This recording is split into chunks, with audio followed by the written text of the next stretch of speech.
Je reconnais maintenant Monsieur le député de Chambly. Monsieur le député. Merci, Madame la Présidente. C'est avec une certaine émotion et beaucoup de fierté que je me lève aujourd'hui pour prononcer mon premier discours en cette enceinte où, depuis 1886, soit près de 125 ans, se réunissent les représentants élus de notre nation. Vous comprendrez, Madame la Présidente, que mes premiers mots iront aux électeurs et électrices de la circonscription de Chambly, qui, le 8 décembre dernier, m'ont fait l'honneur de me confier le mandat de les représenter ici à l'Assemblée nationale. Je les remercie de leur confiance et je les assure que je ferai tout pour être à la hauteur de celle-ci. La circonscription de Chambly, Madame la Présidente, elle est située en Montérégie et elle comprend 6 municipalités. Au nord, Saint-Bruno-de-Montarville et Saint-Basile-le-Grand. Au sud de la circonscription, Chambly, Carignan, Richelieu et Saint-Mathias-sur-Richelieu. Vous ne serez pas surpris, Madame la Présidente, d'autant plus que vous représentez une circonscription qui est voisine de la mienne. Vous ne serez donc pas surpris, Madame la Présidente, si je vous dis qu'il s'agit d'une très belle circonscription. Effectivement, c'est une circonscription très verte, comprise entre montagnes et rivières, entre le mont Saint-Bruno, bien connu des amateurs de plein air et de ski, au nord, et la rivière Richelieu qui traverse toute la circonscription à l'est. C'est aussi une circonscription jeune, puisque près des 2 tiers de la population y a moins de 45 ans. Vous aurez compris que c'est une circonscription de jeunes familles, généralement avec enfants. Finalement, Madame la Présidente, Chambly est une circonscription où d'importants jalons de notre histoire nationale se sont déroulés. Ainsi, dès 1609, il y a donc exactement 400 ans, Samuel de Champlain, après avoir fondé Québec, remonta la rivière Richelieu en compagnie de Montagnais et de Hurons. Il passa par le bassin de Chambly avant de poursuivre sa route jusqu'au magnifique lac qui porte maintenant son nom, le lac Champlain. Ce passage de Champlain sur le Richelieu est important historiquement car il permit notamment à Champlain de consolider son alliance avec les Montagnais et les Hurons, alliance qui lui permit de poursuivre sans problème son établissement à Québec. C'est aussi ce passage de Champlain qui ouvrit la voie de communication qu'est la rivière Richelieu. Au cours de la prochaine année, nous tiendrons d'ailleurs plusieurs activités dans ma circonscription et dans quelques circonscriptions voisines pour commémorer ce 400e anniversaire du passage de Champlain sur la rivière Richelieu. La circonscription de Chambly, comme plusieurs circonscriptions de la Montérégie, fut aussi, il m'apparaît important de le souligner ce matin, un haut lieu de la lutte des patriotes pour la liberté et la démocratie en 1837. Madame la Présidente, depuis 1867, je suis le 24e député de Chambly. Parmi mes prédécesseurs, on retrouve Louis-Olivier Taillon, qui fut premier ministre du Québec à la fin du 19e siècle, et Pierre Laporte, député de Chambly de 1961 à 1970. On me permettra aussi de mentionner feu Denis Lazure, qui fut le premier député de Chambly issu de ma formation politique en 1976 et auprès de qui j'ai fait mes premiers pas en politique il y a déjà 32 ans, Madame la Présidente. Et finalement, on me permettra également de mentionner celle qui a représenté avec brio la circonscription de Chambly de 1994 à 2003 et dont j'ai eu l'honneur de diriger le cabinet politique pendant près de 3 ans et demi au ministère des Relations internationales, mon ami, l'actuel député de Rosemont.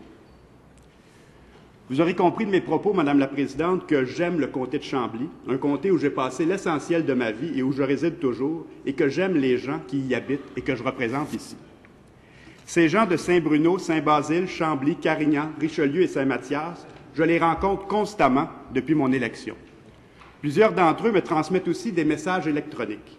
Et je peux vous assurer d'une chose, Madame la Présidente, les citoyens de Chambly sont en colère. Depuis quelques mois, ils ont l'impression qu'on les a trompés durant la campagne électorale. Que ce soit sur l'état des finances publiques, sur le montant de la péréquation versée au Québec ou sur les pertes de la Caisse de dépôt, ils ont l'impression, Madame la Présidente, pour reprendre une expression populaire, de s'être fait avoir. En effet, qu'est-ce que le premier ministre et la ministre des Finances ont dit et redit aux Québécois durant la dernière campagne électorale? Entre autres, 3 choses. D'abord, qu'il n'y aurait pas de déficit ni cette année ni l'an prochain. Deuxièmement, que la diminution de la péréquation cette année pour le Québec ne serait que de 75 millions. Et troisièmement, que la Caisse de dépôt et de placement était entre bonnes mains et que les Québécois n'avaient aucune raison de s'inquiéter des pertes appréhendées. Or, une fois la campagne électorale terminée, qu'est-ce que les Québécois ont appris, Madame la Présidente? Exactement le contraire. Premièrement, qu'il y aurait un déficit dès cette année et on saura demain que c'est un déficit vraisemblablement de plusieurs milliards de dollars.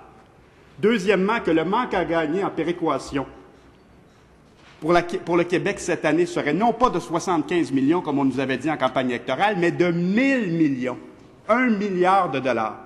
De 75 millions en campagne électorale, 1 000 milliards, c'est ce qu'on a appris après la campagne. 1 000 millions, oui, 1 milliard, c'est ce qu'on a appris après la campagne électorale. Et troisièmement, bien entendu, ils ont appris après la campagne électorale que le rendement en 2008 de la Caisse de dépôt serait de moins 25 % et que les pertes de la Caisse atteindraient 39,8 milliards de dollars.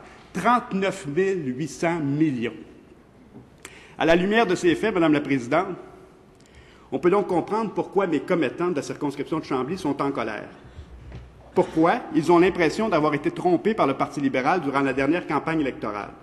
Et je suis convaincu, Madame la Présidente, et les sondages nous le démontrent d'ailleurs, que ce n'est pas que dans Chambly que les citoyens sont en colère, mais que c'est maintenant partout au Québec.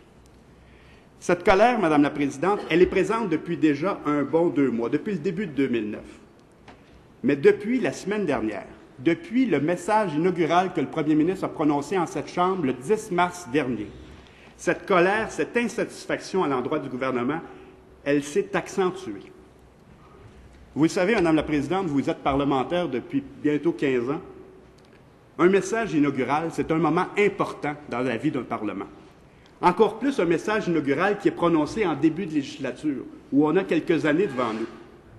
C'est là qu'un gouvernement doit normalement présenter sa vision du développement du Québec, et ce, dans tous les secteurs économiques, social, culturels. C'est là qu'un gouvernement doit nous présenter des propositions concrètes, des projets de loi concrets pour faire avancer notre nation. J'ai en mémoire, Madame la Présidente, le discours inaugural prononcé par le premier ministre René Lévesque au début de la 31e législature, le 8 mars 1977. Un discours rempli de projets emballants, enthousiasmants pour l'avenir du Québec, et ce, dans tous les secteurs d'activité. Je poursuivais alors mes études collégiales, Madame la Présidente, et je m'en rappelle, c'était vibrant. De même, à l'ouverture de la première session, vous y étiez, Madame la Présidente, à l'ouverture de la première session de la 35e législature, vous faisiez vos premiers pas en cette Chambre, le 29 novembre 1994. On assistait à un grand discours substantiel, un discours rempli d'idées et de projets concrets de la part du premier ministre Jacques Parizeau. Mardi dernier, le 10 mars 2009, on était loin de ce type de discours, Madame la Présidente. C'était, je vous l'avoue candidement, c'était pathétique. Un discours sans vision, sans âme, sans projet précis, sauf peut-être un ou deux. Et je ne suis pas le seul, Madame la Présidente, à avoir été déçu. Tous les commentateurs de la scène politique ont dit essentiellement la même chose. Ce message inaugural du premier ministre était mauvais, était insuffisant, était désespérant. Je vous en cite quelques-uns, Madame la Présidente, rapidement. D'abord, dans Le Soleil, Jean-Marc Salvet, qui, dans un texte intitulé « Pas à la hauteur », dit ceci: « Le discours inaugural prononcé hier par Jean Charest est le plus inintéressant de ceux qu'il a présentés. Monsieur le député de Chambly, je vous prie de nommer un député par son titre et non pas par son nom. Merci. J'en prends note, Madame la Présidente. Alors, il dit ceci: « Le discours